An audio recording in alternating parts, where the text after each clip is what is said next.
It's Thursday, it's 8 o'clock, and it's the Big Detecting Show. Hello, darling. Hello, David. You all right? Hello, everyone. All right. Thanks for watching. Well, yeah, everyone's watching the soccer, I think. We've got quite a few in the chat, but I think a lot of people are watching the soccer. Same old Gareth Southgate, nothing changes. England lose, blah, blah, blah. It's funny, isn't it? I just lost a coil. I'm just look. It's all right. Found it. On my dad's one, I lost the coil, and I've just found it behind my desk. Don't quite know why, but yeah, that's good. Sorry, you've had a good week, haven't you, dear? I've had a pretty mental week, really. Pretty mental. It's we have some news. We have quite a lot of news to go through. But yes, I've had a little lottery win in the syndicate I'm in at work today, which was very nice. Oh, Philip. Oh, sorry. You've not got the book? It was posted. Oh, blinking mail of royal. I will make a note, Philip. It's probably been stolen because it's such a demand book. That was posted out on the Friday after the show, so I will get that checked. I think it's sent recorded delivery, so I'll have a look at that, Philip. Those who are watching who don't know, Philip won Advanced Detecting by the Norfolk Wolf on the show the other week. But yes, you had a flutter at work and you've won not enough to retire on. Not enough life-changing, but enough that's going to sort me out for a bit. And we've got news on a couple of prizes donated by Treasure Hunting Magazine. Well, they're not donated yet. Not donated yet, but you've got some books to show, which we might be having donated. For those of you who don't know, tonight's episode is 148. Next week will 49. The week after will then be 149.5 because my dear co-host there will be drinking copious amounts of alcohol at a comedy night at a local brewery. On behalf of my birthday. Or on behalf of his birthday. Yeah, so we're putting it back a week. We're putting it back a week. We're putting the show back a week. Yeah. Yes. So the 150th episode will be on the 13th of April. So we're looking at having numerous prizes. Again, not via the newsletter, which if you haven't signed up for the newsletter already, which has lots of perks involved, I'll put the ticker on the bottom of the screen. This will be for show people only, because obviously a lot of people won prizes who probably have never watched the show last time round when we did a big draw. It won't be a big draw, not as big as the last, because 21 prizes. I don't want to go asking people to give us stuff, basically. No. And Adrian was kindly offered something by somebody else. So we've got a few bits and bobs anyway, haven't we? Yeah. So that is news number one. And what, sorry?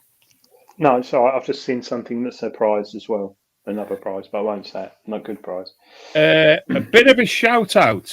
If anybody could kindly offer a lift to Scott DeBay for Spring Detectable on April the 1st, I believe. He has been let down and he's looking for somebody who can kindly offer him a lift from Essex, and he can actually make his way, if possible, to Suffolk. So anybody going from Essex or Suffolk to Detectable willing to give a lift to Scott DeBay. If you're not in contact with him already, give me a shout and I will put you in communication. He is a nomad. He is a nomad, Dr. Nomad. If you've got an Opta machine, you want to know everything about it, perfect. Put him in the car and give him a couple of cans of sherry or something, and he can talk to you about Nocta all day long and tell you what to do with your machine. You might even get a free hat or something, mightn't you, Dave? Or maybe another hat. Couldn't think of anything. Do you want to get the Xterra Pro has come out this week. Yes, and selling like hotcakes. 200 and less than 300 quid. Yeah, it's gonna. Well, it's getting good reviews. It's still early days, but for a beginner or a backup machine. No. I hope to get one very soon. But if you've got a Knox 800, 900, or 600, or whatever, 700, they use the same headphones. So 300 quid for a metal detector, and it's a backup machine. So yeah, I personally haven't touched one in the flesh, but we showed one on the show video, didn't we, Dave? Before everyone knew about it. Yes, and we did. The shaft and everything, and the way it collapses, I think it's going to be a lovely little machine. Gareth How it Sims has got an X-Terra for his 10-year-old son. So anybody who does currently have Gareth. one and has used it, please let us know what your thoughts are, and obviously we can tell everybody what you're thinking. Have you sold your mum's car yet, Gareth, or your mother-in-law's car? I thought you meant me then. No. My mum's dead and she couldn't drive. No, mine is as well, so she couldn't drive either. But I was just wondering if he sold it because John Clayton's got a kiddies pop-up tent. Okay.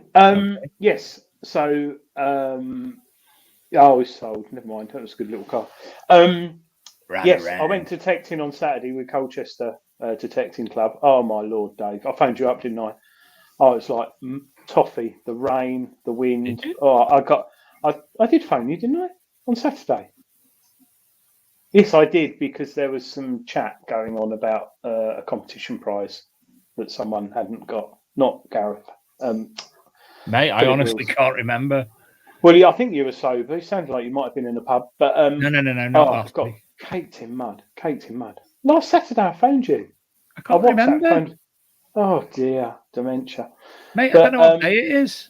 Oh, Otis, Tom, very impressed so far. Right. Yeah. John Clayton said Scotty DeBay slept in a kid's pop-up tent at Detectable. What? On his own, I hope? With obviously John Clayton. Yeah. Otis Arms, Tom Dempster. Yeah. He's very impressed so far with the Minelab X-Terra Pro. I think he bought it from the Iowa in Germany last month. That was the outdoor exhibition type event. Yes, talking of that was quite interesting because talking of Iowa, this week, International Detector Centre, huge distributor in Europe, have parted their ways with Minelab and are no longer selling the machine in Europe, which is interesting. So I don't know what's going on there, but yeah, they're big. They're like LP, Joan Allen, you name it, Crawford's all put together. They're huge, and they've parted their ways this week with Minelab. So that's interesting. Yeah, very interesting. Now I've got a bit of news. For those of you who don't know, in fact, none of you know because the information hasn't been released, even though it was done in November. The National Council for Metal Detecting have decided, without the input from the members, to change the constitution. And the constitution basically brought an end to having a chairman in the organisation. So Wendy Howard, who was the chairman, has basically been cast aside. Yeah, and that's my perspective, how I'm looking at it. I apologise if that's not how you feel, Wendy, but that's how it seems to me, obviously having been on the subcommittee of the NCMD and a very bad experience myself. So me and Wendy have been talking this week, and Wendy's agreed to join the team of the Archaeology and Metal Detecting magazine. So I'm absolutely over the moon to have Wendy on board. We get on like a house on fire, and we have done since we first met at Detectable 2018.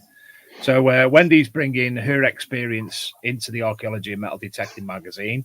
There's been a few changes from how we operate within the magazine. Now, Adrian, by the way, Adrian isn't part of the Archaeology and Metal Detecting magazine. That's me and Luke. Luke, what's his last name? Higgins. Adrian's TH. Anyway, so we have Wendy has been on the board of several different groups related to metal detecting.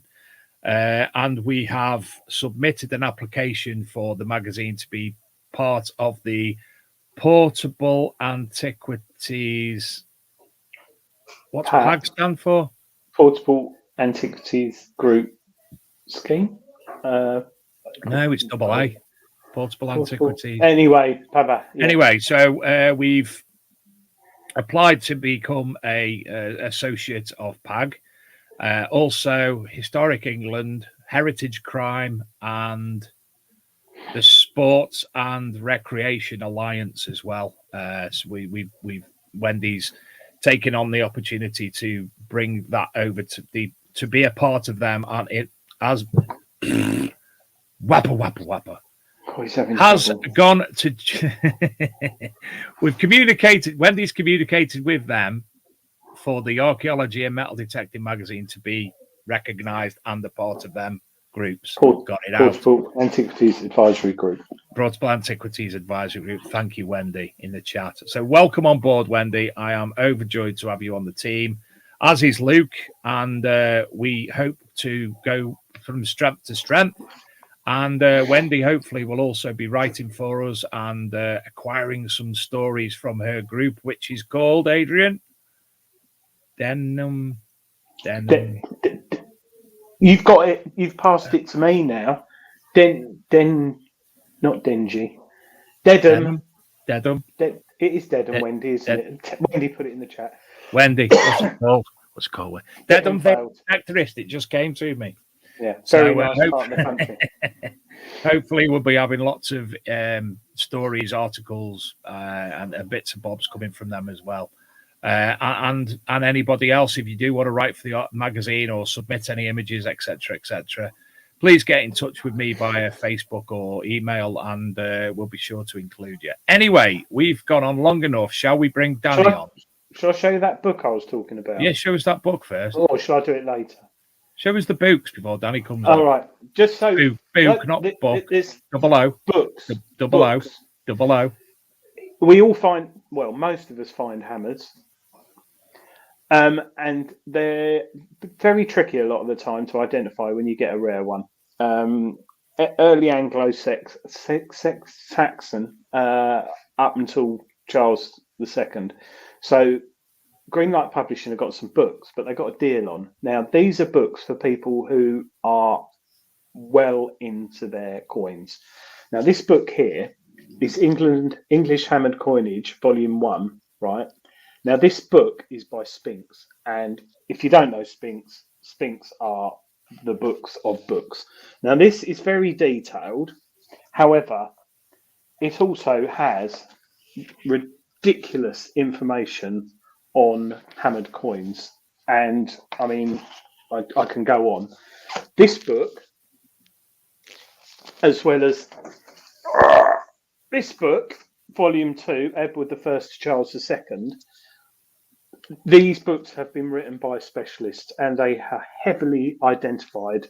And it does look a bit technical, but from this, I've already identified 3 of my hammers, which I hadn't been able to before. And one of them is quite valuable. And one of them is paid for more than the cost of the books.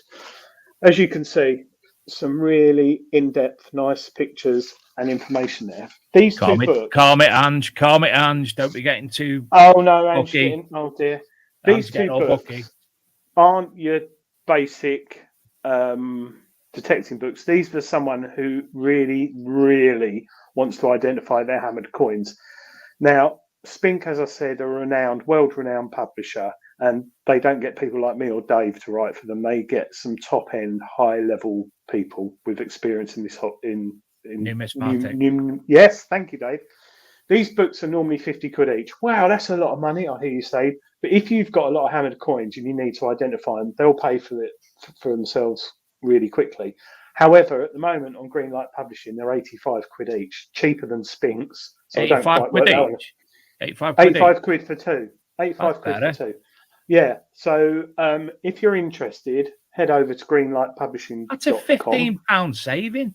Yeah, £15. But I've identified one hammered coin that's worth more than that.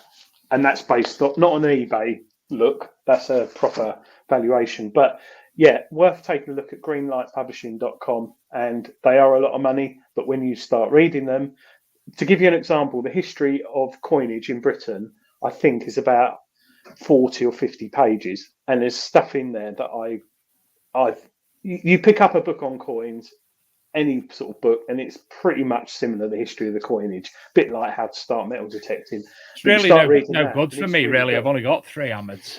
Well, yeah, but one of those might be a rare one. You don't know. But also the history behind it and stuff. Right, sorry, Danny's coming on. Danny's coming on. Danny. Hopefully. Where are you? Oh, he's disconnected himself. You're on dial-up. We kept him long for too long.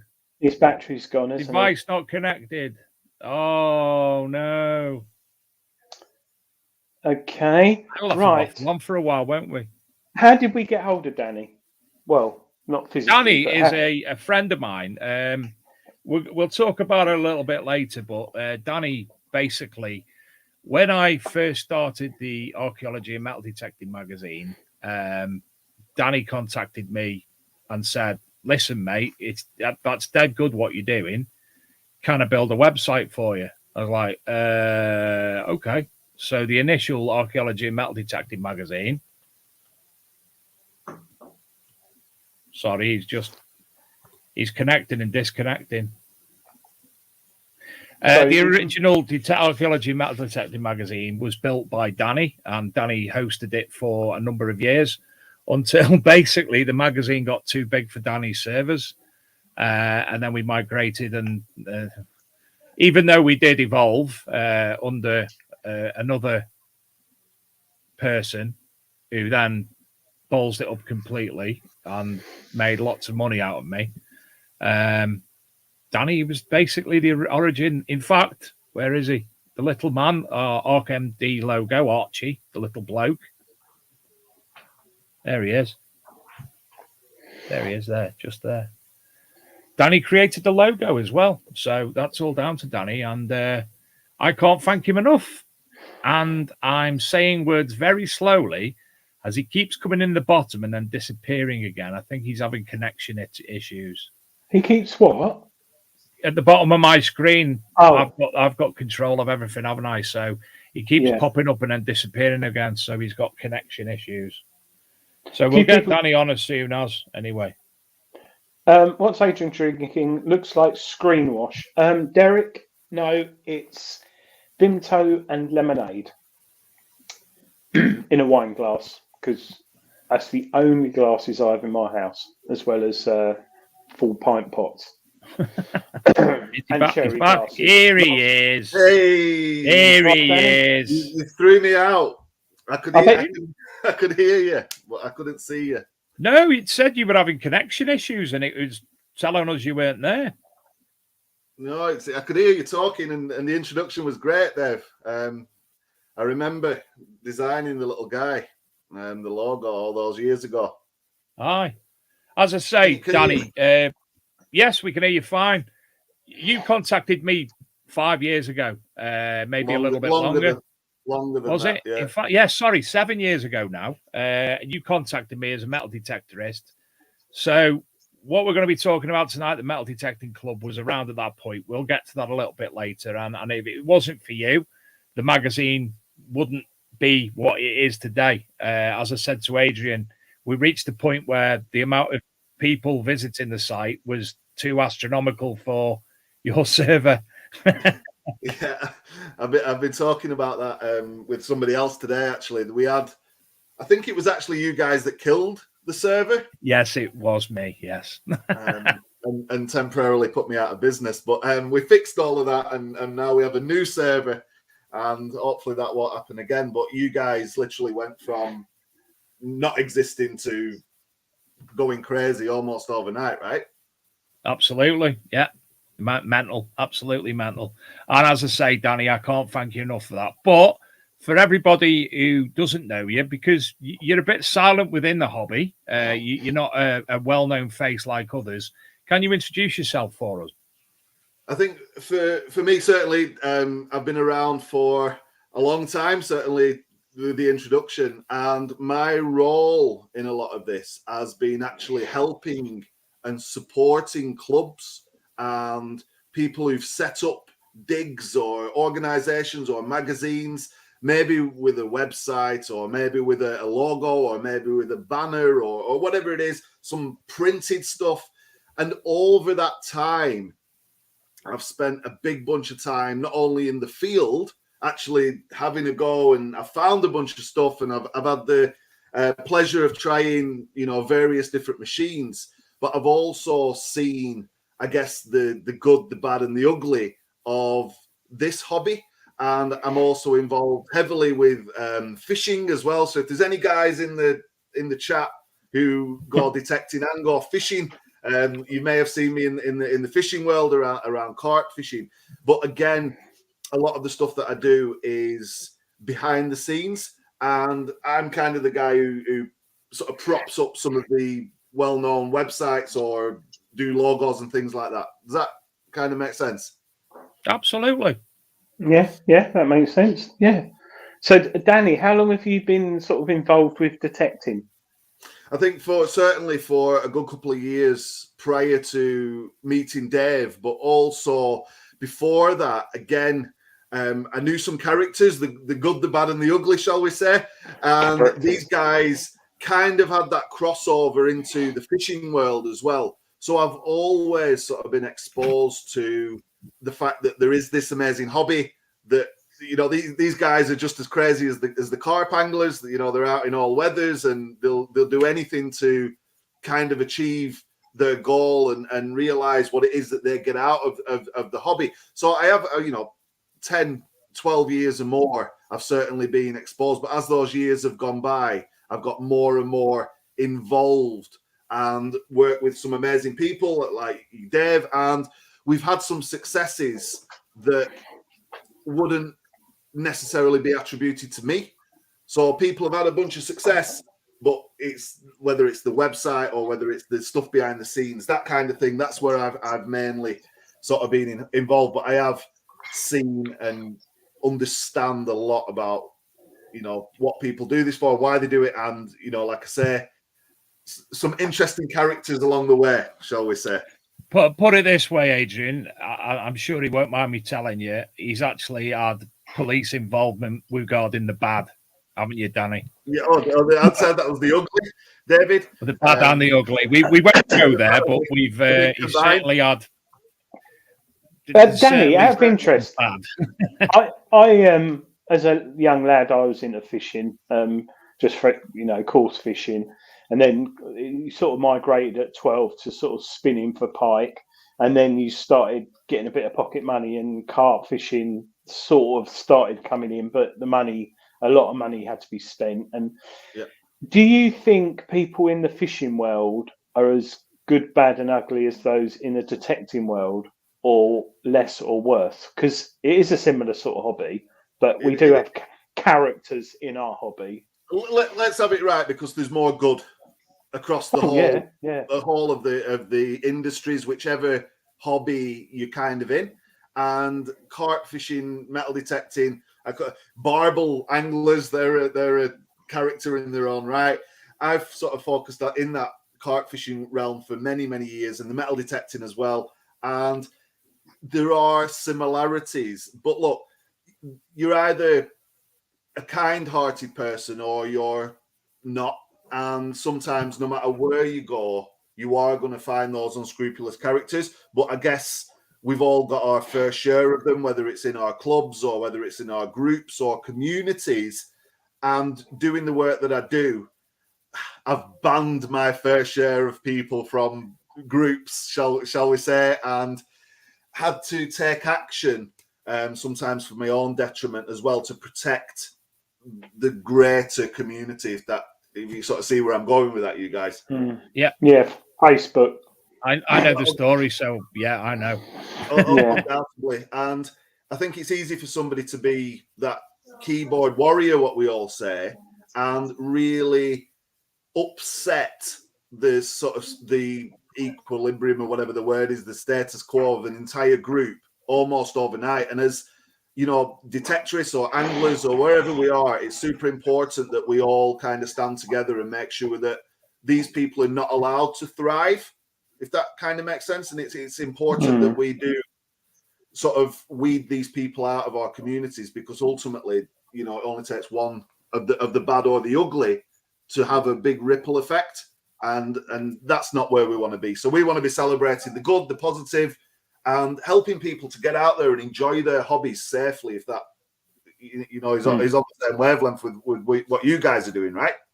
Yeah, absolutely. Yeah, definitely. We definitely need to get the ugly out of the hobby. I mean, that Kev Marchese, he's ugly, isn't he? Oof, absolutely. Yeah, I said I'd say hello tonight to the Sassy Searches Metal Detecting Club, which is a all-female metal detecting group. Ange, if you don't know, you could look at that. And Michelle Val, who runs the group, is in the chat.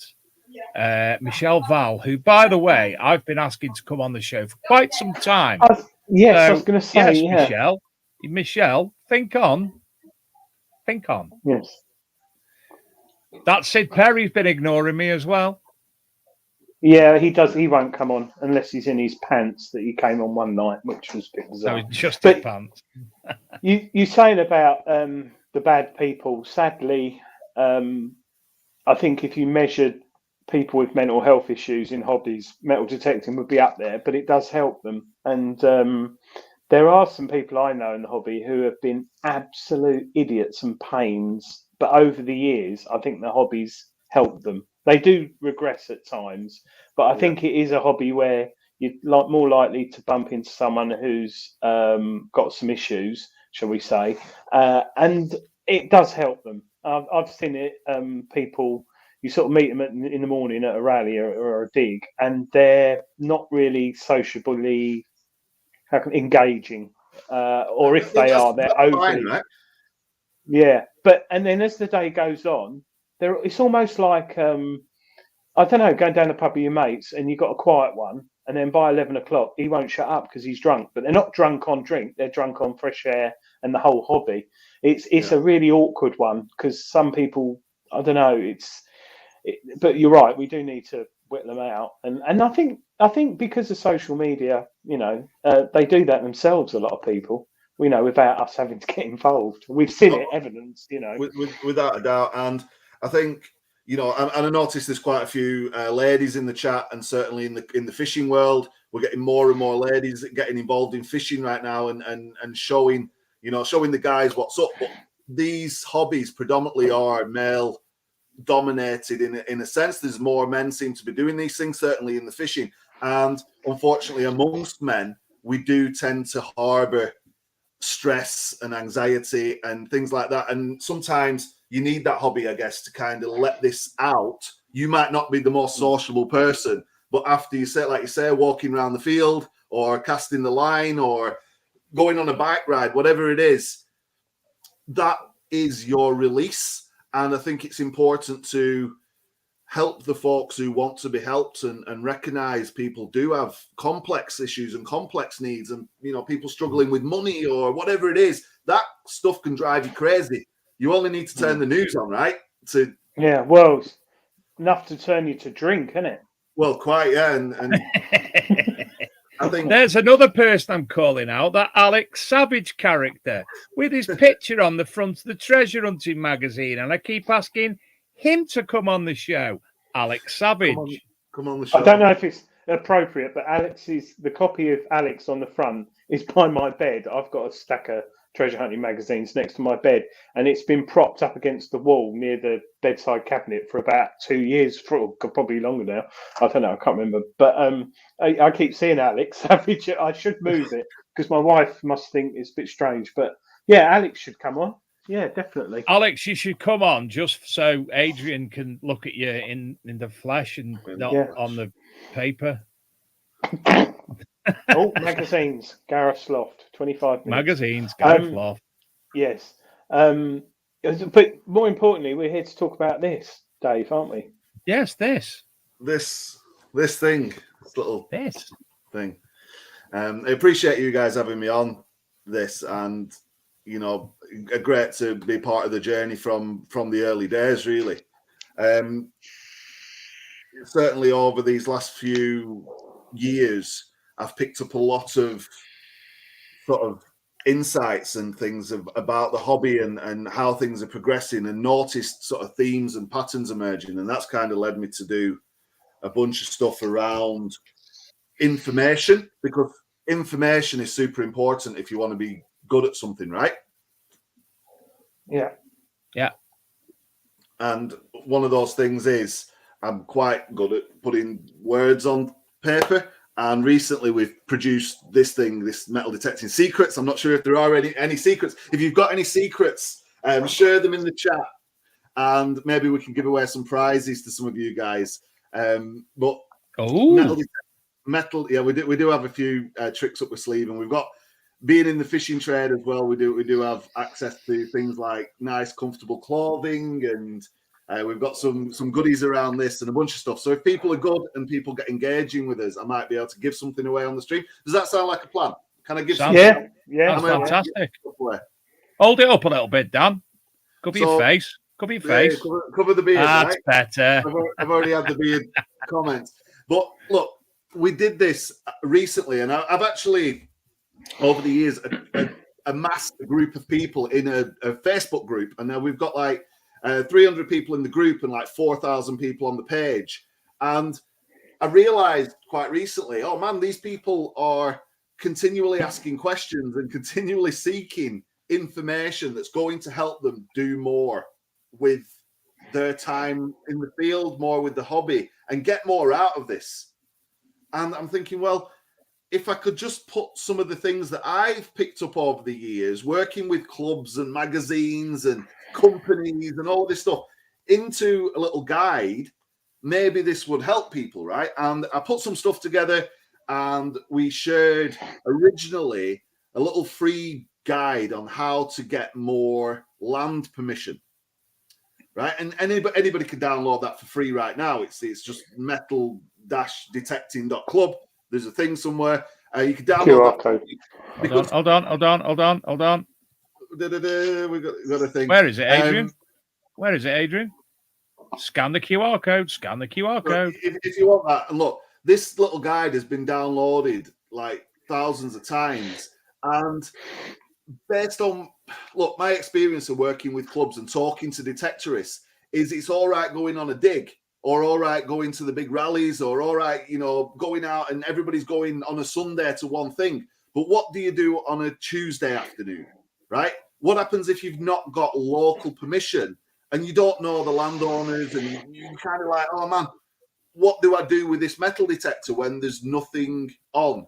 And that little free guide has helped a bunch of people to literally go out there and secure their first permission, right? And that, you guys know, and I know, the importance of having your own land to trod on your own or with your buddy, and go out there and actually, even if you're not finding a great deal of stuff, even if you search that area like 20 different times, you've still got permission to actually go out. And what we realized talking to people is folks didn't actually know how to get the answer that they need to go out there on and find permission, and not only find it but keep it. So over the last few years, we've just been sharing information as well as supporting groups and clubs and different things like that, and it's really had an impact. But like Dave said, I've kind of been behind the scenes a little bit. This thing is the more modern, up-to-date version. It doesn't just cover how to get land permission. It covers important things like etiquette, but it's also actually got some really useful tips. And again, we've launched this and we did it digitally. And I've put this out digitally, and we had a prize draw running with that. And we've got a bunch of different things going on with this. And people have downloaded it, and I'm getting great feedback. But one of the things that people have said is, Danny, can you not print it out and get it done properly so we can have a hard copy, which is kind of important, right? So we've gone on this journey of providing good information and helping people to go out there and find more permission, to do more with the time when they're actually out there detecting. And this is like version 2 of that hopefully will help a big bunch of folks to do more with their time. Does that kind of make sense? Absolutely. And the one thing I do like about the book, Danny, it's not one person who's taking credit on the cover. It's actually by the Metal Detecting Club. And I think that's brilliant that you've actually given everybody the credit that they deserve. Yeah, so the fact that we've just called this thing Metal Detecting Club really does encompass all of the knowledge and the people that we've encountered, the good, the bad, and the ugly over the years, and kind of summarized what are the big takeaways. So people, I'm noticing in the comments right now, people say they fear rejection. Some people just fear having a conversation. We've already talked about the folks who might not be very social. It's important that people have got information that they can use to actually go out there and ask the question. You see me? Please, can I detect on your land? Yeah. It's probably not good enough. No, definitely not. You need. Well, I have my own way of doing it, and my detecting buddy, he has a very good way of doing it, and we've got a ridiculous amount of permissions. But it's a problem. Not everybody can wear them sort of clothes, Adrian, like no. he pulls off. Well, we did know he the biggest permission we got. James wore a shirt and tie. I turned up in a t-shirt and jeans. I felt like a retrobate. Yeah, but what was he wearing on the bottom? A skirt. But it's true. There's a huge influx of people coming into the hobby, and sadly, I know it, and I've spoken to a few people and recommended machines to look at and stuff. They buy a machine and then get all excited, buy the magazines, watch YouTube videos, and then realise, oh, I can't detect at the local park. Oh, that farmer won't let me in. And I wouldn't be surprised. It's a bit like those who are sort of old enough. In the 70s and 80s, there was a huge outpour of air rifles. Everyone wanted an air rifle. Everyone wanted a sort of Webley 10-pair store. Yeah, well, I had loads, but yeah. And I still got them. And everyone bought an air rifle and then realised that their 20-foot rear garden with a thin fence on the back, backing onto a sort of kids' playground, you can't really shoot it because you have to account by law for the pellet, And then that went up in the loft. And I think there's a lot of Garretts. I'm not saying that because they're bad machines, but they were one of the most popular machines. Ace 150s, 250s.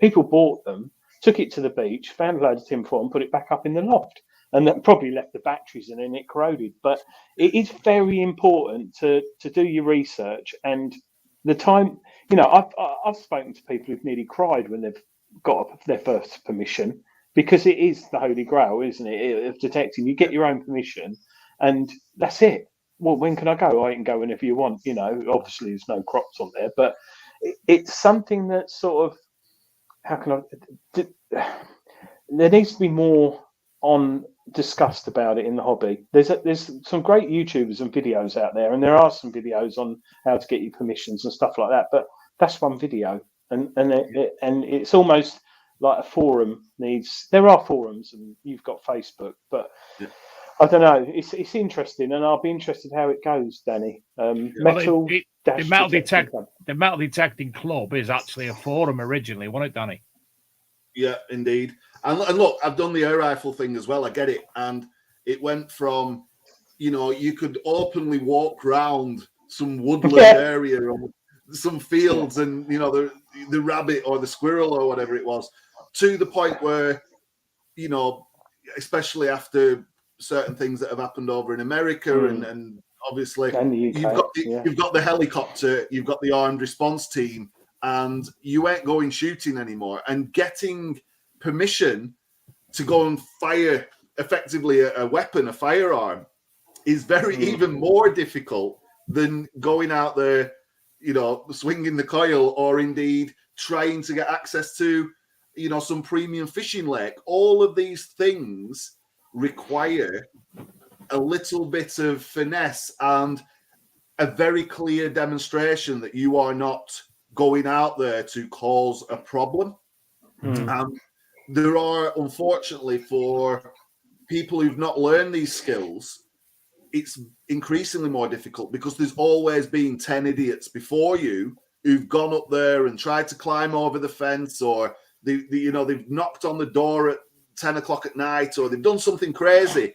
That landowner is like, look, I'm not interested. And you shut down straight away. How many people have asked for permission and then just not even got the answer? You've been chased away, whether that's shooting, fishing, or indeed detecting. And what we put together in the little free guide really unlocked a big bunch of people and enabled them to actually go out there, get a permission.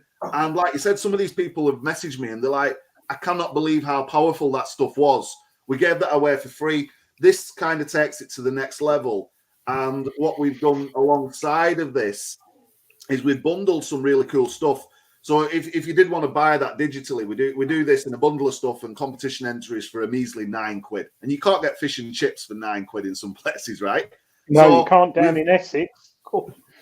We've put a big bunch of effort and all the rest of it into the digital version. And what we've done is provided some risk assessments that you can use. So you can say to a landowner, hey, I'm totally aware of the risks, and this is what I have done to mitigate these problems. We've hidden a lot of little tips and tricks in this, though, how to word your conversation, all of that kind of thing. So that when the landowner finally meets you or sees you, they're like, this guy knows his stuff, or this lady knows the stuff. They're clearly not going to come and cause me any distress or problem. And they're talking the right language for me to give them a chance. And if you get that chance and you prove yourself, what happens? You get more and more permission. And working with clubs that don't have much permission, that's an even bigger heartbreak, because you've got a group of folks, 10, 15, 20, 50 people, whatever, and the club is struggling to get land.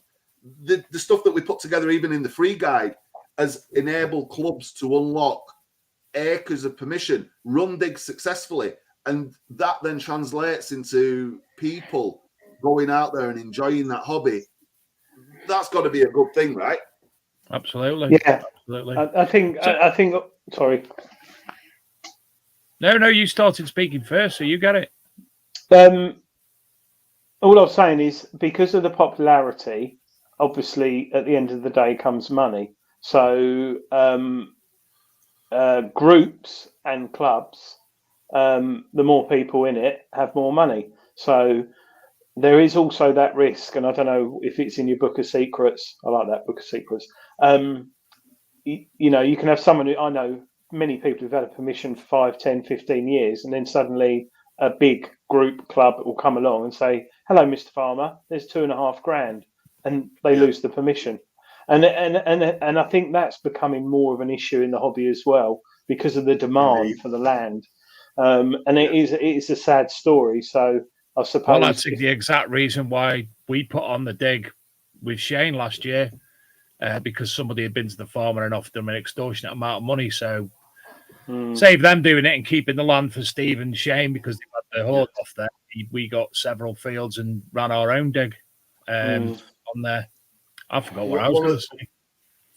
One of the big things, I guess, is if you built that relationship up, no amount of money would override that relationship, especially for just that one time or twice. And if that happens over a weekend, that Farmer John or whoever it is, and that guy's never going to sell you out because you've built that relationship.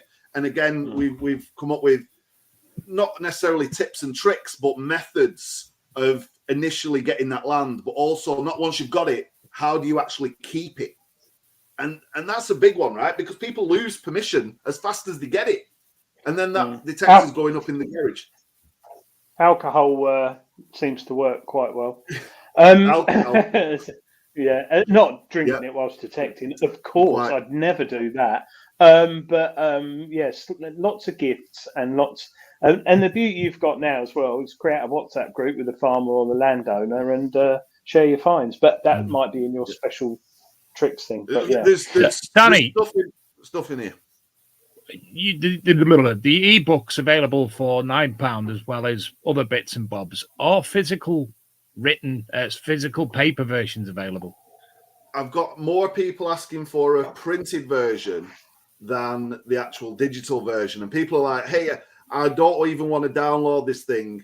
I want the printed one. So I've been to see my mate Dave, who everybody's got a mate Dave, right? Another Dave. And my mate Dave, who's actually got a printing shop.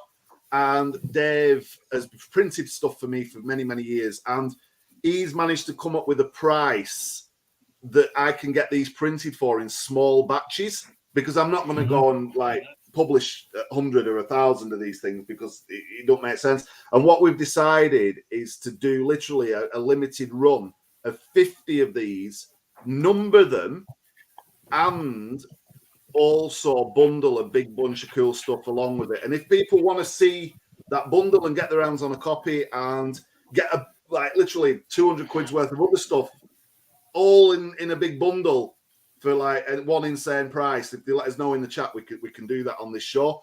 Add me to it. I want one. Nobody else has got a copy of this. This is the only copy right now, and Dave's on standby to do 50. Adrian wants one. I'll buy Adrian's. I'm going to share something because you might not know, Danny, but my background's print and design. I've been doing it for over 30 years, and I've just sent you something in the chat that might be of interest. But yeah. there's always a thing, right? And quite fortunate, because Dave is actually retiring very, very soon. And I think I didn't win that much. I didn't win that much. The other Dave, the printing Dave's retiring very, very soon, right? And this is probably going to be one of the last print jobs he's doing. And that's really an end of the era for David. And I've known the man for so long, and we've done so many things. Yes, we may need the thing that you've just put up in the chat going forward, but this is kind of like a legacy, and it's something that I'm proud to be able to present, because it will help a lot of people. And the other stuff that we've bundled with this is insane. The digital stuff and the members area and all these cool things that are just going to help you go out there, find more land, have more fun. And there's a section in here that that I really just want to focus on. It's like, don't be that guy. And we really want to. I'm not going to let you read it in the thing right now. But it's very important not to be the bad and the ugly, right? And I know people watching this show, they're going out there, they're representing the hobby in the fullest. But there's a very important statement: don't be that guy. And if we can share that with the up and coming, the young people, the people new to the hobby, that just makes it easy. Not easy, but it makes it a lot better for everybody. You know, you see a thing on the news only less than a week ago that they're banning detecting on X amount of beaches down the east coast, right? And now you've got to seek like permission on permission and get a special thing from the council to be able to detect on beaches where people have been able to go. And the reason they're doing that is because people are not doing it properly. If we can promote the properly side of things, hopefully that reduces those issues and those barriers coming up. Because just like the air rifle shooting, if that day comes where every time somebody's got their detected, the bloody police are coming, what hope is there for the future generations, and what hope is there for the hobby, right? So it's important to me. Well, we've got a few people interested in the book, Danny. How much did you say that was going to retail at, the physical copy? Look, for the price that he's actually able to make them for, right? The only way I could do this realistically is by bundling it with a bunch of other stuff, right? So you're not just going to get the book. Can I kind of like tell you what you're going to get? And if it sounds make it big. Make it big, Dave. Then I'll tell you how much. Yeah, go on. Here we go. Yeah.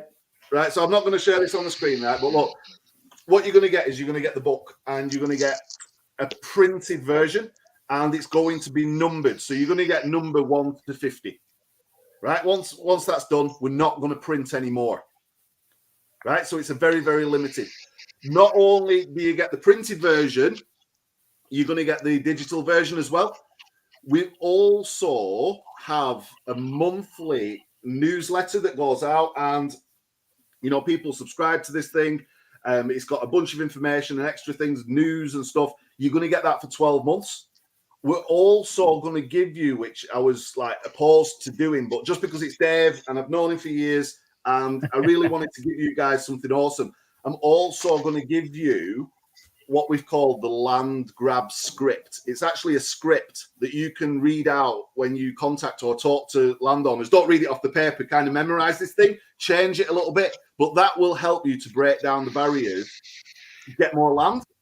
We'll give you the risk assessment and we'll give you some stuff that you can use to follow with landowners in email or social media, like you said, WhatsApp.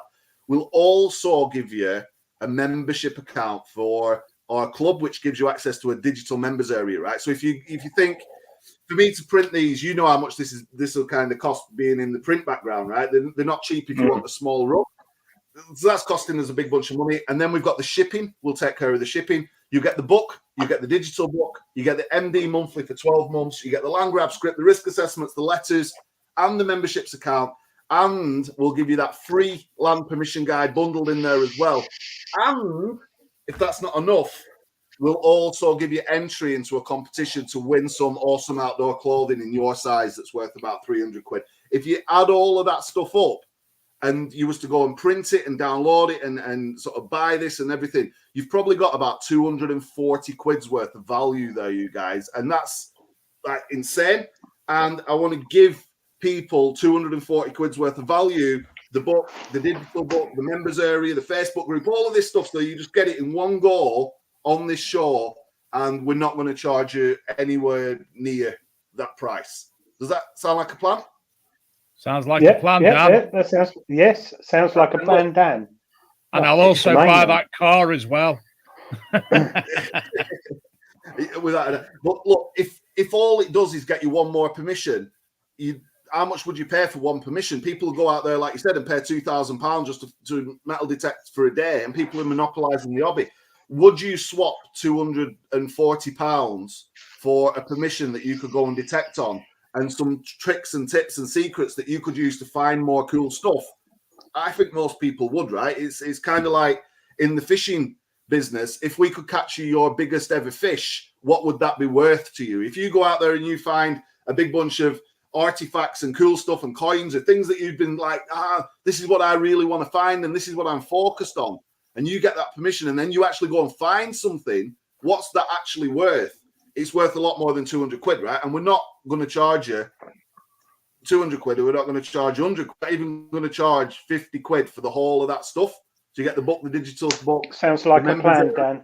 All of this stuff. And I'm going to ship the thing, recorded delivery, and it's numbered. What is that? You know, that's worth an insane amount of money. We're going to do all of that, right? And I might be crazy. You might guys think I'm crazy. We're going to do all of that for... Oh man, who wants to know the price? Let me know in the chat if this sounds good, right? We've already had people saying...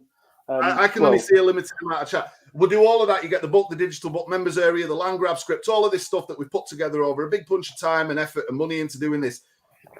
21 quid for the lot. How do they buy it? How do they get it down? And that's going to be shipped to you, recorded delivery, so nobody can turn around and say, hey, you guys, this has not arrived, right? So what I'm going to do, if that sounds good, we're used to this in the do I get a mop as well? You can have a mop as well. That's not included. Definitely not included. What you need to do is a secret link just for this show, right? And there's only 50 available, and the link expires at midnight. So if you want it, fucking hell, Danny, I don't get paid till tomorrow.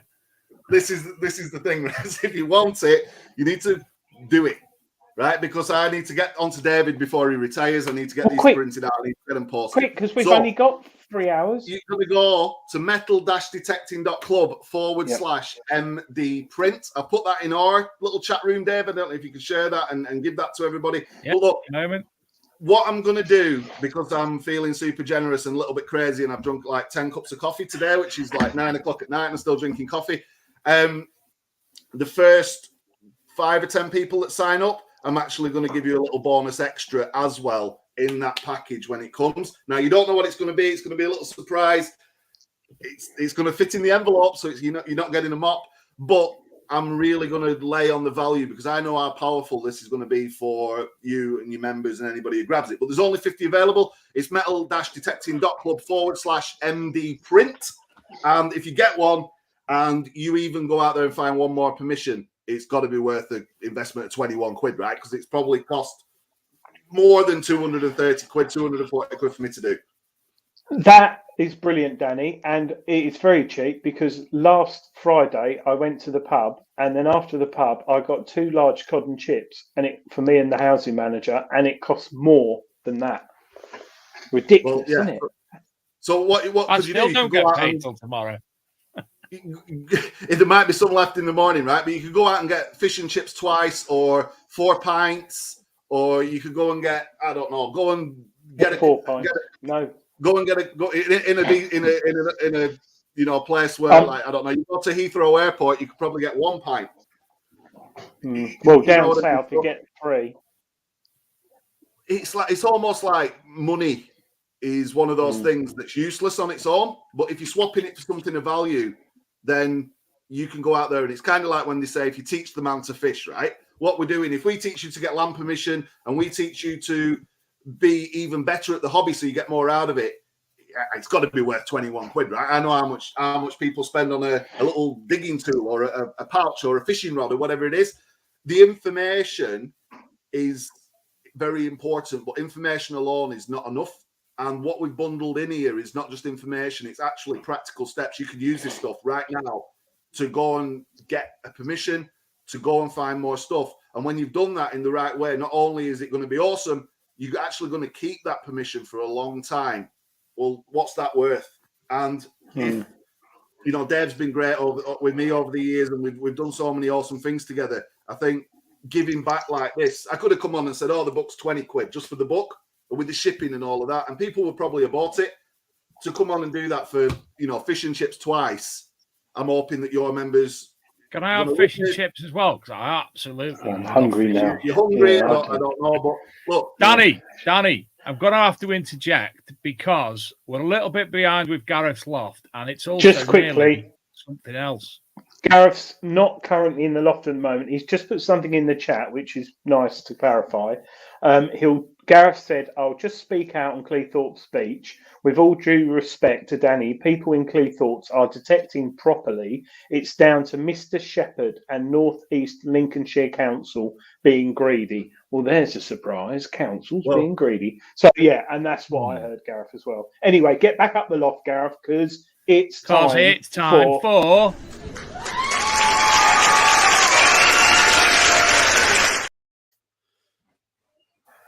No prizes tonight.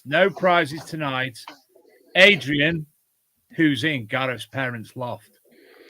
He's a very well-known person who tests metal detectors. Not me.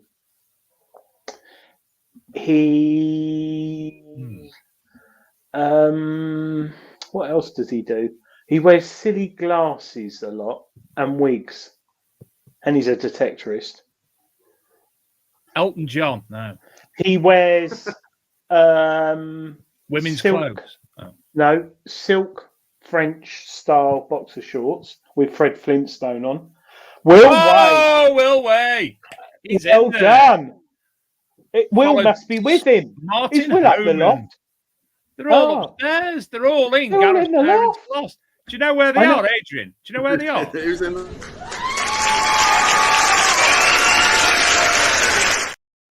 I hope he's got enough magazines up there because I don't know how many he's got. So if there's quite a few up there, they'll be fighting over Razzle, won't they? They will. Do you know what time it is now? Collection. Do you know what time it is now, Danny? Yes. Do you know what time it is?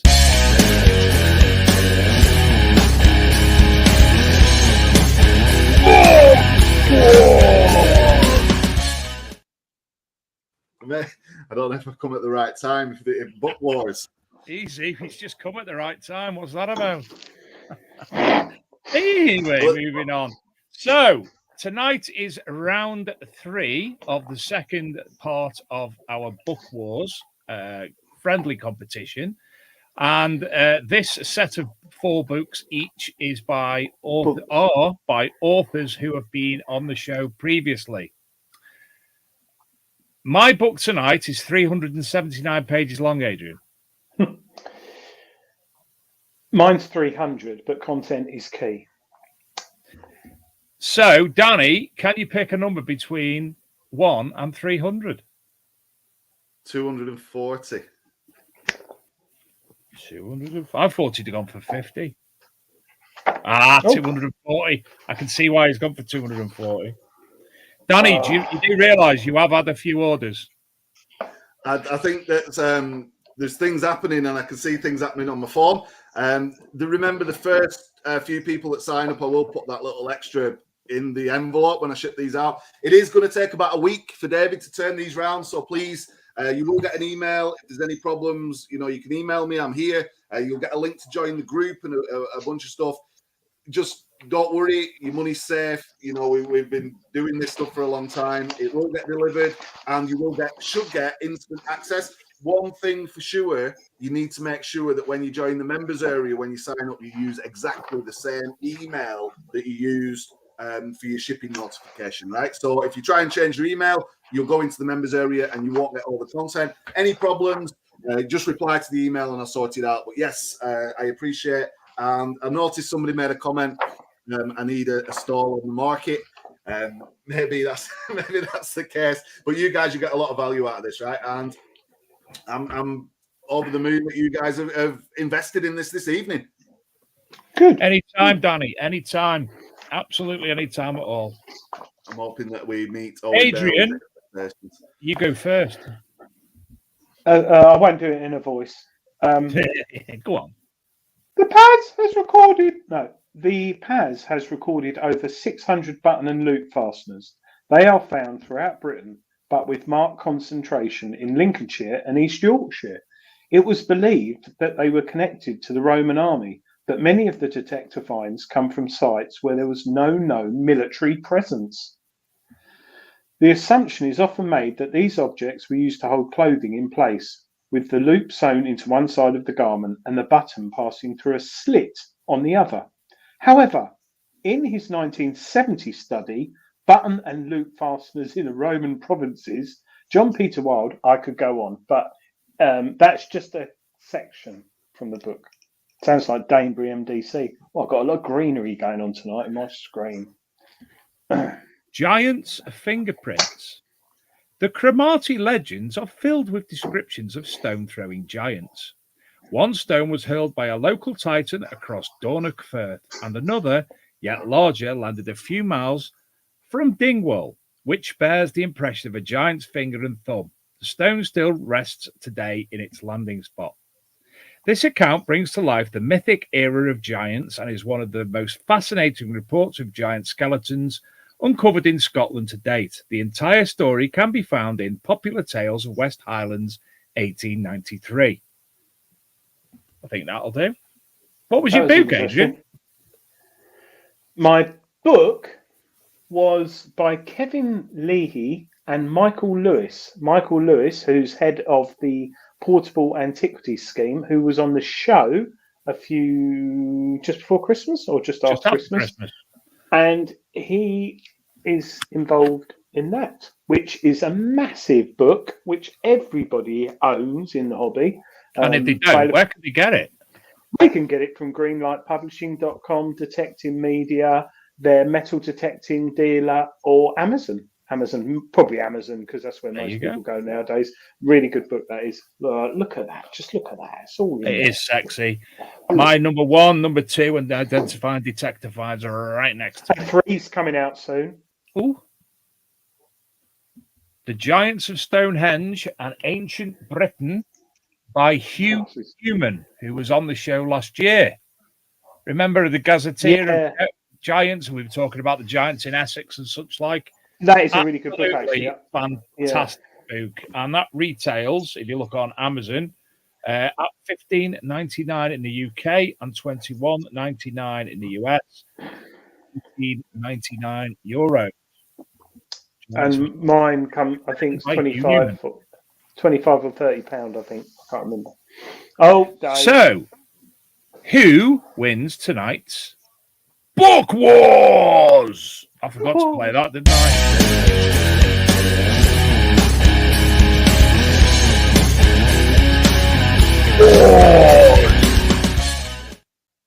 Oh, Gareth's gone for me. He's got signal in his loft. He must have good Wi-Fi. Dave, Adrian. Oh my gosh, Adrian. Is it because I do a silly accent voice thing? He's a good book, though. I think from the next round, Adrian, we don't reveal the book until after the vote. Adrian. I'm off the right this time as well. The Giants one is interesting, but we don't often dig them up, do we? Often, hopefully not. Quite. I'm more interested in, is it book or is it book? Is that the real war that's going on? Book. Dave? Yeah, but Dave, you cook. Adrian. I cook. Yeah, but I cook. I look at the cookbook. When you toot your horn of your car, do you toot it or do you toot it? Toot.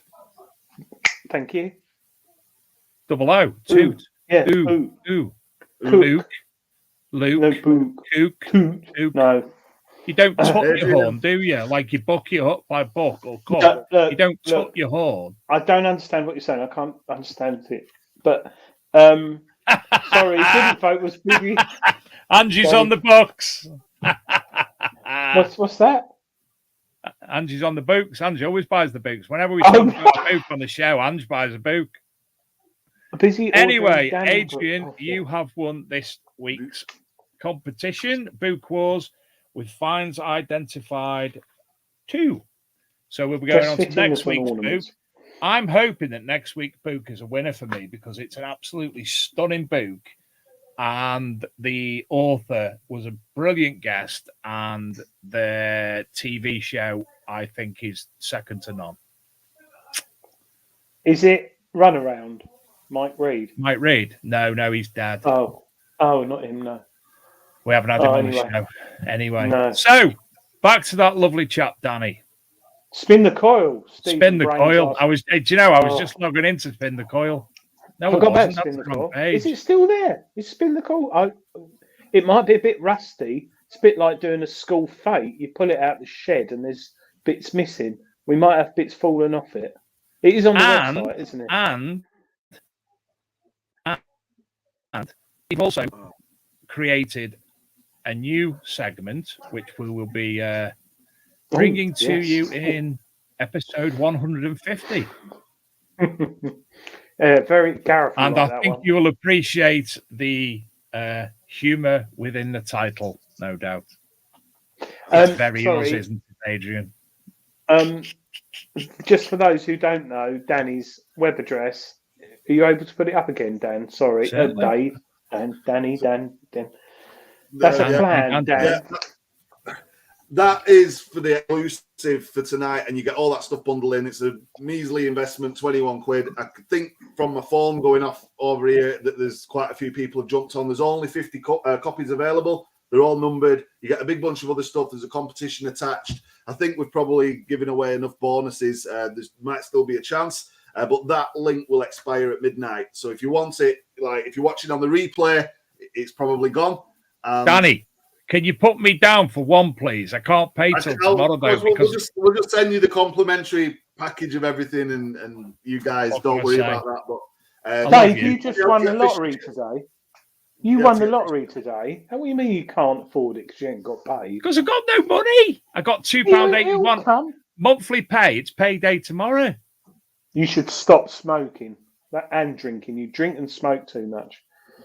He doesn't smoke, and you hardly drink. You only drink mead, didn't you? And pineapple rum.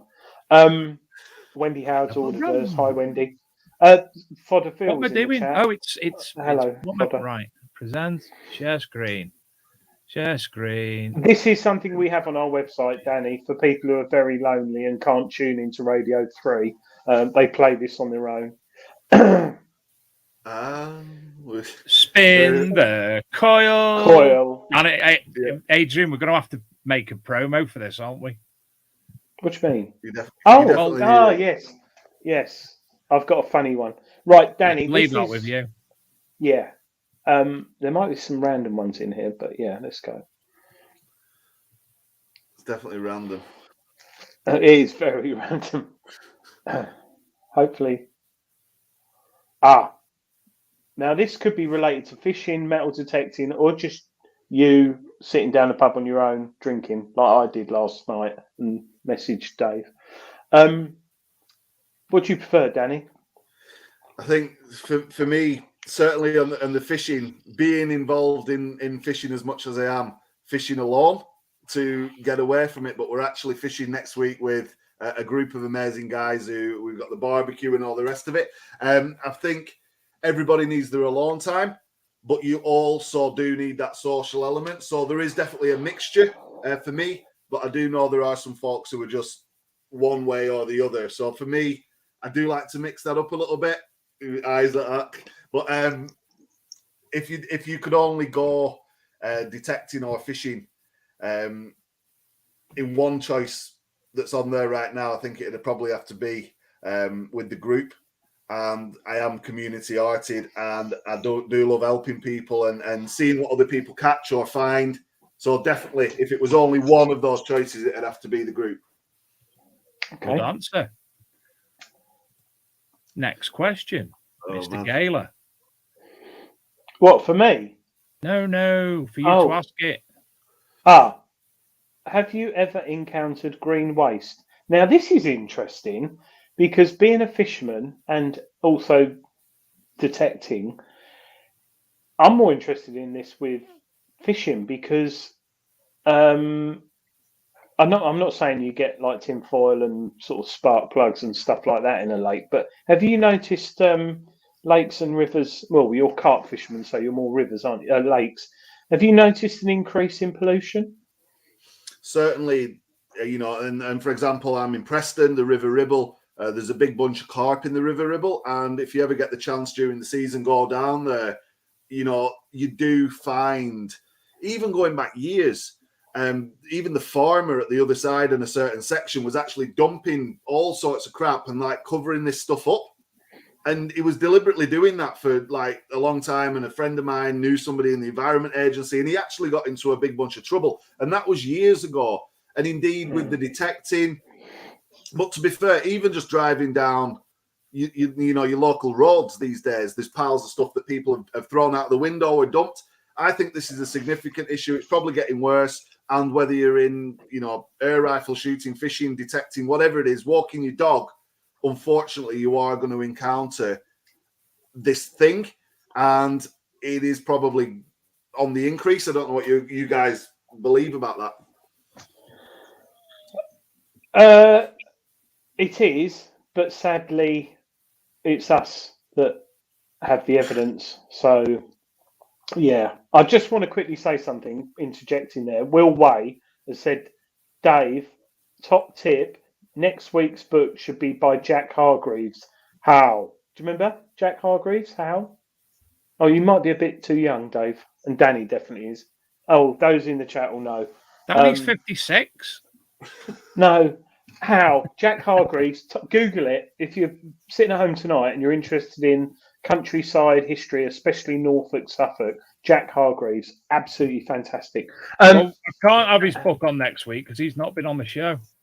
No, but maybe his son or I daughter. remember him. Let's Jack How you sit there at the He was a character. Whittling with a knife. Let's spin it again. Hopefully we'll get one on socks or pants or alcohol. Do you drink, Danny? We've just had a baby in early February, so I've deliberately stayed away from the beer. Oh, right. I thought you were going to stay out of the baby sham. Christ. No, not congratulations. not the baby sham. How many have you got now, Dan? I've actually got 4 kids from like 6 weeks old all the way up to 18, so and everything in between. Should have got a bigger telly. Yeah, quite. We've actually got 2 under 2, which is interesting, shall we say? Very It's quiet there.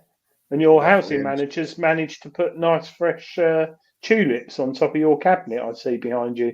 So she's doing a very good job. Yep. So we're trying to keep things fresh in the office. I spend a lot of time in here doing stuff. Person most like to detect with, or most likely. Is that who he likes to detect with, as in his friends? Or anyone. It could be anyone. It could be Steven Seagal.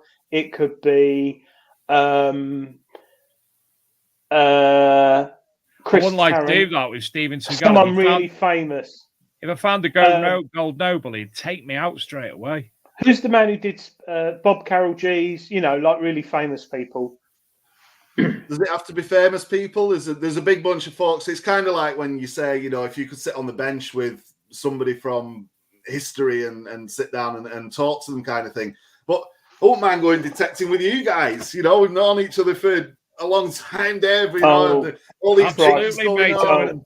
Not really that far away, are we? That put you off. That put you off detecting and people, I think, if you come out of me or Dave.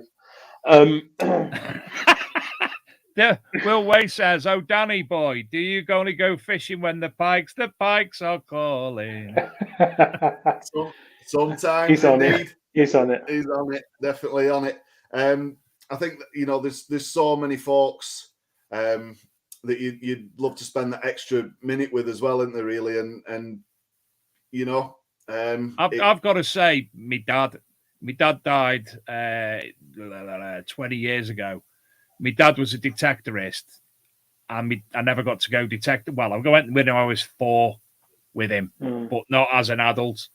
I would love that experience. I'd love to share what I do, what my passion was with my dad, doing what his passion was. And obviously, 2 of us in a field all day, that'd be meant. Anyway, I'd do the same. I'll start crying in a minute, so I'm going to spin the coil. Spin it again.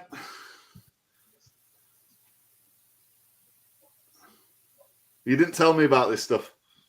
Oh, no, that's not relevant, really, is it? No, I gave up all those things long time ago. No. Yeah, I didn't think of it like that. Yeah. Dirty Rick on the corner. Rick. Well, this could be any hat. What's your favourite detecting hat? I am a hat kind of guy, and this one is... Like, it's not, don't worry, it's not Make America Great Again. Please God. Where's the camera? It's a Donald Trump hat. It's not. Hold on. What is it? It says, wealth is of the heart and mind, not of the pocket. And that's quite a poignant message, I guess, if I could turn it the right way around. Wealth is of the heart and mind, not of the pocket. And for me, you know, we've got to facilitate things like this. Money isn't the driver. People are the driver, and whether it's this hat or this hat or whichever hat it is, the woolly hat that's fell down, you'll often see me with some sort of hat on. But I do like a hat that does carry some kind of message, because when people meet me, if they get kind of close enough, they'll know that what sort of values are and what kind of drives. Talking of hats, and they also get to meet the sparrows that live in your beard. Indeed. Talking of hats, does anyone in the chat remember going back to the late 70s, early 80s, carnivals and sort of fairs? You used to get them paper hats that were like printed and like cut out at the top with a peak, and they were like a sheet of paper, and you just put them down on your head, and it was like a hat with a peak. Do you know it, Dave? If you created that, man. It was like die cut. It was a sheet of card. You just created that in your mind, haven't you?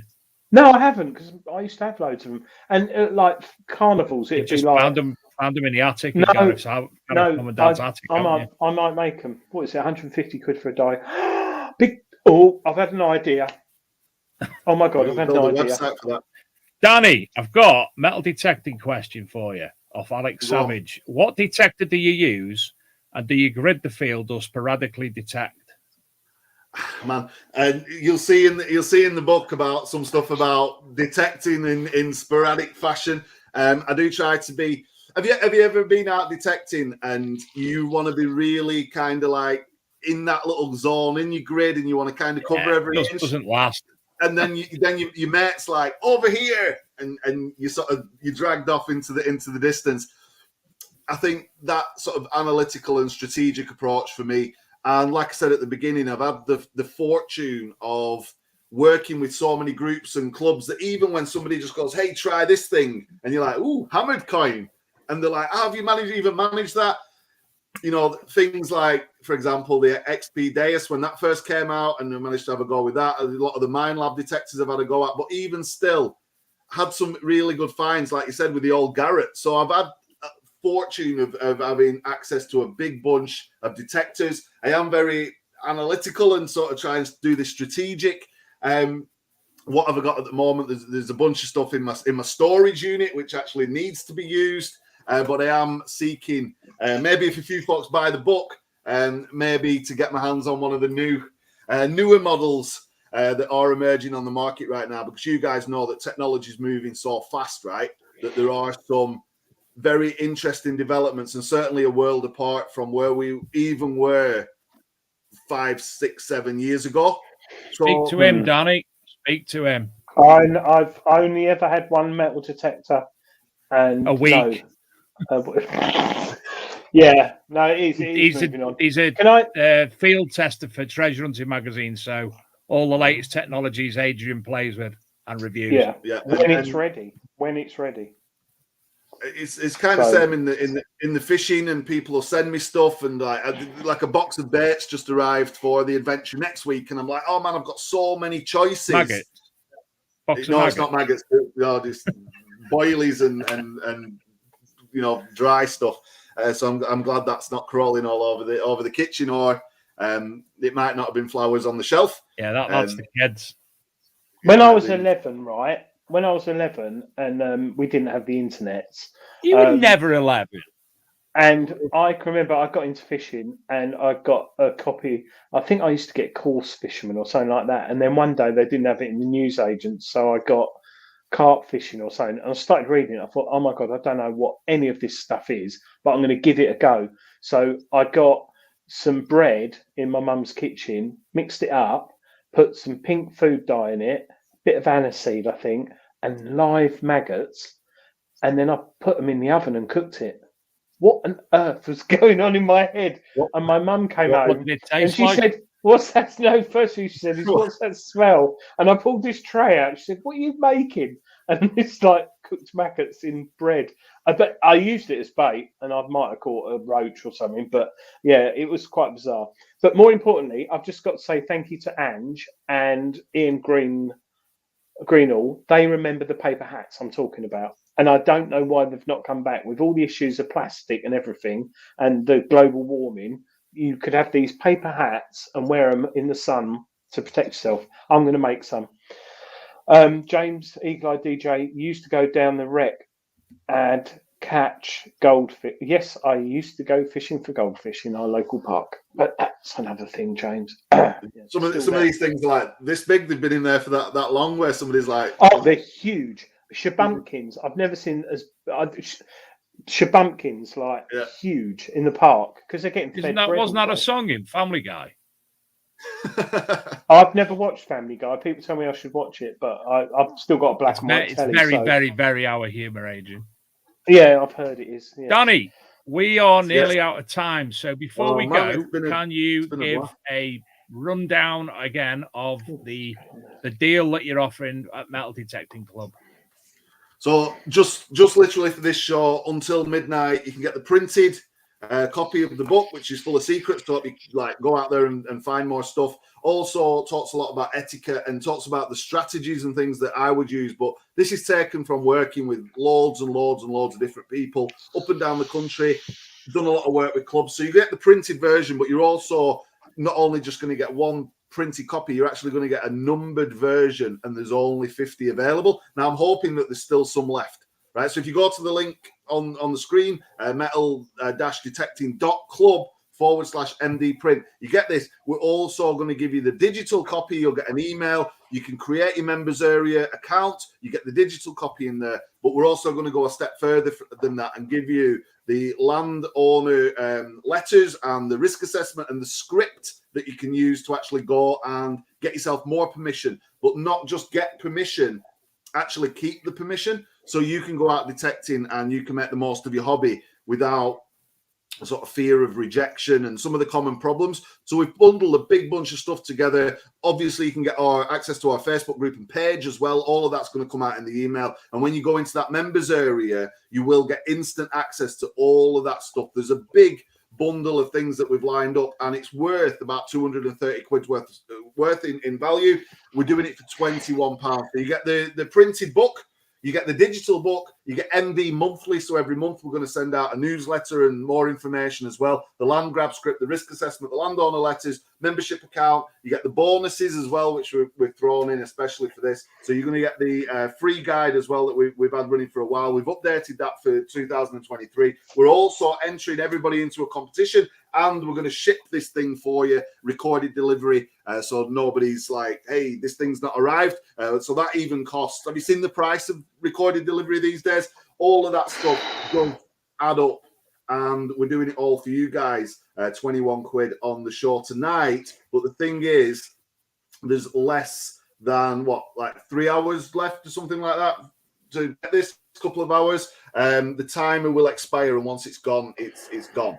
So click the link below, watch the video, check it out. You'll see what you get on the page, and you take it or leave it, right? But like we said earlier, you can't get fish and chips twice for 21 quid. If all this does is get you one more permission, and then you go to that permission, like I said with the book earlier, right? One coin that you've found and identified is worth more than you've invested in that book. If you get one permission, what's that worth? So we've really piled on the value. I hope you guys, and I love to see what you guys think of this when you get it, and hopefully you go out there and you do more with your time and more time in the field and enjoy the hobby more. So it's been a pleasure being on the show, and it's great to see that you guys have bought into this. I can't thank you enough. I think also thanks, Danny, those who are listening in their car tomorrow morning driving to work, because with the interwebs, people obviously listen to the show on YouTube through their car, not watch it because that's dangerous. But we do have a lot of people who re-listen to the show, don't we, Dave? So if they've missed out, Danny, on tonight's deal, they can still go to www.metal-detecting.club and they can still sign up, can't they? Yeah, they can still get the digital copy on there. So the link is exactly the same link, but it's /MD-secrets. If you just want to get the digital copy, that's going to cost you 9 quid. And then if you do want to add the letters and the other bits and pieces, you'd have to kind of upgrade. So it kind of makes sense to just go on there and grab the whole thing for £21 rather than spend like 50 on it or something like that tomorrow. That's the deal. And look, too late will be the cry when this thing has passed you by. That's the old adage that people shout from those market stalls where they said I should be. Check it out, and you'll get the printed copy. It's numbered. You guys, if it just gets you one more permission or one more find, it's worth good the stuff. investment. A nice comment there from Will Wade. Great show again, lads, and really enjoyed the positive energy and enthusiasm from Danny. And again, can't thank you enough for people who do say nice things. I'm not used to them. Another great Thursday night. It's like being down the pub with your mates. Thank you very much. Exactly how we want the show to be. For those of you who are sitting at home who are bored, who don't like football or whatever, and that's what it is for me and Dave. We are mates down the pub virtually. So if imagine if we were actually in a pub together, Adrian. What a mess that'd be. No, why don't we have the big detecting show live in a pub one day, and everyone who watches the show can come and join in? Yeah, or we go to the pub and do a live show. Me in one pub up here, and you in one pub down there. That wouldn't go very well. It'd be hilarious, though, wouldn't it? I'd be taking my clothes off. I'd get arrested. Totally. Hey, last time you were drunk on the show, you were jumping in the pool semi-naked in Cyprus. Yeah. It's our highest viewed show. If anyone wants to watch it on YouTube, it's ridiculous. Thousands of people. I don't know why. And my son bombing in the background. But yeah, it was our biggest ever show, wasn't it? I don't know why. But I had drunk 5 litres or so of red wine. So yeah. But Danny, thank you very much for coming on tonight. It's been a pleasure. Thank you, guys. Yes, It's been Danny. awesome. Thank you. Right, we will see you all the same time, same place next week. We do have a number of guests lined up. We've just set in dates for them. We do have the 6th of April's guest, where Adrian won't be here, and we'll have the lovely Mr. Shane Holdcroft stepping in for the night, and we'll be joined by Christine Fitton that night. So if anybody does want to come on the show, please give us a shout. Alex, contact me. Michelle Val, contact me, and we'll organise dates. Sid Perry, contact me. I'm going to bother you forever. Danny, again, thank you very much. Everybody, thank you all for watching. Adrian, love you to bits. Good night, everyone. Bye.